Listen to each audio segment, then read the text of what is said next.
Hi guys, this is Terry Clark from faithandfit.org. Normally I don't do these type of videos, but I want to go on record for the Micah Parsons trade. The Cowboys will not be hurt because they traded Micah Parsons. And actually, like Jerry Jones said, they're going to actually do better. I know a lot of people are going to say this is crazy, but let's go back and look at this video at the end of the year. And this is why I say they're going to do it. Okay, I am a math professor. Looking at the numbers, Micah Parsons registered 13 and a half sacks last year.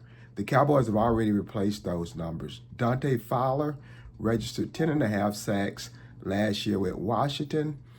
Sam Williams, who did not play last year, had 4.5 sacks with the Cowboys in 2023.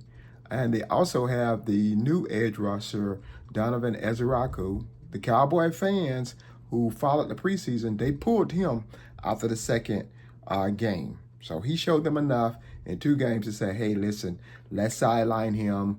I watched this guy. He has incredible speed. But that's beside the point. Okay, I don't know if you guys ever watched the movie Moneyball, where they put that team together, that baseball team together, starring Brad Pitt, where just based upon the money and the numbers. Okay, when you look at the money and the numbers, the Cowboys already have Micah Parsons' productivity in the building. On top of that, they're going to be better at the run, okay? This team was ranked, I think, 28th, 29th last year, okay, in defense. So Micah Parsons did not make that kind of difference. Most people just ran at him, okay? You're not going to run at Kenny Clark like that. You're not going to run at some of these other players like that. When you couple the fact, Micah Parsons showed us something with his character laying on the table, during a preseason game, right in the opening where everybody could see it. Plus, we know he had the issues with the podcast.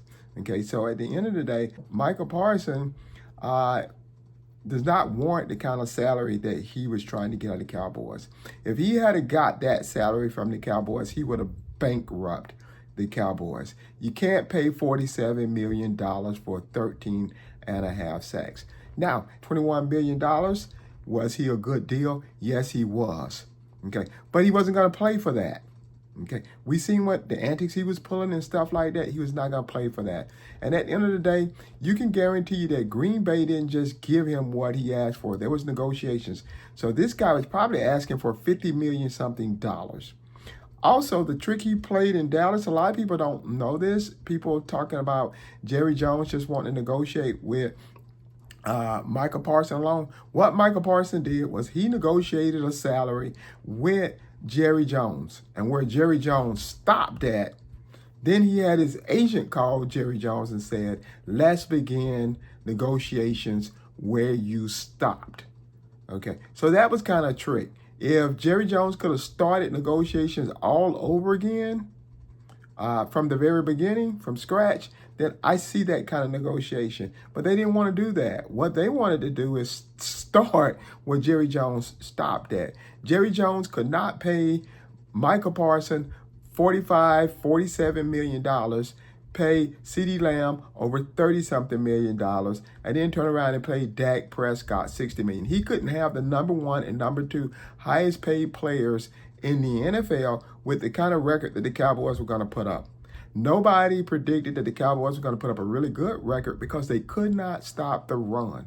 A lot of people forget about the early years with the Dallas Cowboys. The Dallas Cowboys drafted Russell Maryland, a defensive tackle, a run defensive tackle now. Not a sacking defensive tackle, but a run-stopping defensive tackle. They drafted him number 1, okay, when Jimmy Johnson was the Cowboys coach. So Kenny Clark is not going to be a bad replacement for Micah Parsons. Micah Parsons' numbers are already in the building.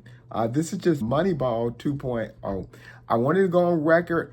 Okay, now a lot of people are going to come out and say, you're stupid, you're crazy, you don't know what you're talking about. Micah Parsons. Okay, Micah Parsons is a superstar. He's a once-in-a-generation talent, and he is a once-in-a-generation talent, okay, in terms of speed and athleticism, not on the football field. Okay, you don't get ran on the way he was getting ran on and be compared to the likes of Lawrence Taylor and some of those other elite rushers and linebackers. Those guys didn't get ran on like Micah Parsons got ran on. So I want to go on record. The Cowboys are going to be just fine. In fact, I'm going to tell you this. The Cowboys going to match their prediction with Micah Parsons, or they're going to do better. So when Jerry Jones says that the Cowboys are going to do better, and he probably have number crunchers, like myself, I'm a math professor. He has number crunchers that have already crunched the numbers, looked at the numbers across the board, and said, hey, listen, we got Micah Parsons' numbers in the building. We drafted, okay, for those numbers. Okay, Sam Williams came back from injury to add more to those numbers. And we signed Dante Fowler with 10.5. Now let that sit in for a second. Dante Fowler had 10.5 sacks last year. Micah Parsons had 13.5. Okay, so Micah Parsons had 3 more sacks than Dante Fowler. Dante Fowler had 2 forced fumbles. I think Micah Parsons had 3 or 4. They not that far off from each other. Yeah, Micah Parsons has that splashy athleticism because he's fast, and he is super fast. He is fast as a running back. So he had that super athleticism, but that showboat type of stuff, okay, that stuff did not yield to productivity. He just got wore down. People ran at him.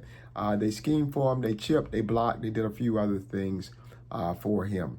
Okay, and I know what you're saying. Whoa, you know, without Micah Parsons there, those guys are going to have it harder. Dante Fowler did not play with Micah Parsons last year. He played with the Washington Redskins, and he put up 10.5 without Micah Parsons. If he puts up 10.5 this year without Micah Parsons, he's got Sam Williams, and he's got Donovan Ezeraku, then guess what? And Donovan Ezeraku's name is a hard name to pronounce, Ezeraku. And you ask me, you want to know how I was able to pronounce that name? Because I watched this kid and I seen what he was doing. And I said to myself, I said, wow, this kid has Micah Parsons type of ability. He's fast, he's polished. Okay, he led college football last year in sacks. Okay, this kid is not going to be a joke. Now, is he going to put up those kind of numbers? He doesn't have to. Okay, they can do it by committee, and they will do it by committee. They've crunched the numbers. Okay, smart people have looked at this stuff. Okay, that is the reason why Jerry Jones was willing to let Micah Parsons get out of the building like that. Because what he could have did is he could have just, hey, play on the 5th year, and I'm going to franchise tag you. And if you don't play, I'll just take 3 of your years away from you. So what he actually did is he did Micah Parsons a favor. He likes Micah Parsons. Okay, the Cowboys had Micah Parsons' numbers replaced already. They needed a run-stopping defender. They got that in Kenny Clark. And so Jerry Jones is a players owner. He likes his players. He did Micah Parsons a favor. He let him up out of the building. He did not have to let Micah Parsons up out of the building. He did not have to do that, but he did it. So, you know, remember that. Everybody keeps saying that Micah Parsons had all that leverage and stuff like that. He could have let Micah Parsons sit for an entire year and let him sit for another 2 years and then picked him up on the 3rd year because he still had Dante Fowler in the building. He still had Sam Williams in the building, and he still had Donovan Ezeraku in the building. The one thing he did not have is he did not have additional draft picks, and he did not have the defensive tackle. And that is why he did it. He did it because he wanted that defensive tackle. He wanted those draft picks, and he didn't want to bust the kid's chops. Okay, he wanted Micah Parsons to do well. Now, during the conference, he took a dig at Micah Parsons because what he was trying to say, and this is difficult because people are going to attack him, the sensationalism from all of these media heads that are looking just to hype up Cowboy Nation because that's the way you get views and stuff like that. But what he was saying is, hey, listen, Jerry Jones was wanting to try to defend himself somewhat by saying, hey, listen, when Micah Parsons comes in town, we're just going to run at him. Okay, because that's what everybody else did. They just ran at him. Okay, and you can't pay somebody $47 million when they can get neutralized like that. Some of the best players in the NFL, they can't get neutralized like that. Okay, Micah Parsons wasn't even close to leading the league in sacks last year. Jerry Jones knows that. Okay, and that's why he said, hey, listen, we're going to be fine without Micah Parsons. We may be even better without Micah Parsons because they've looked at the numbers. They got the numbers there. Okay, and if those players have the same level of productivity, now I know what you're saying, you can't just say that, but guess what? You can't say that about Micah Parsons either. He could go out there and get his leg broke, and you still owe him $47 million. So you can't say that about anybody. The risk is going to be there regardless of what you do.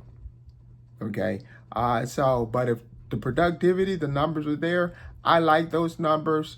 Okay, let's go back and revisit this video at the end of the season. But I want to go on record right now and say that the Cowboys are going to be fine. Okay, without Micah Parsons, I think they'll even be better because they already have the numbers in the building to replace him. Plus, they got stronger at the run. Kenny Clark, a Pro Bowl defensive tackle, is a far greater improvement than Mozzie Smith. Okay, and not only is Mozzie Smith not a good run stopper, he's not a leader. He's young, and then just gets down emotionally. His physicality, the way he expresses himself, his aura, his charisma, he's dropping his head, he's low energy. Okay, the Cowboys need some maturity in that locker room. Okay, we need to trust the coaches. Jerry Jones would not have done that without running it through the coaches. Okay, they ran it through the coaches. The defensive coordinator, he stood on the table fighting for Donovan Ezeraku. Okay, he wanted Donovan Ezeraku to be drafted in the first round and not the second round. Okay, that shows you the kind of talent that Donovan Ezeraku is. We seen that talent in the preseason. They seen enough of it in 2 games and they shut it down. The media's gonna say whatever they can to get views. It's a story and they want it to be a story. But this is not really a story. Okay, the Cowboys did not do good last year with Micah Parsons. Micah Parsons disappears in the playoffs and he gets ran on. Okay, so Green Bay, good luck with that. But Green Bay had the salary cap for it, $47 million. But good luck with that because teams are going to be running on him. All right, guys, be blessed. Hold on to this video. Come back and look at it at the end of the year. I'm going to look like a genius. Okay, faithandfit.org. Okay, Terry Clark here. You know what I always say. They may be faster than you. They may be stronger than you. They may even be smarter than you. But never, and I do mean never, let them outwork you.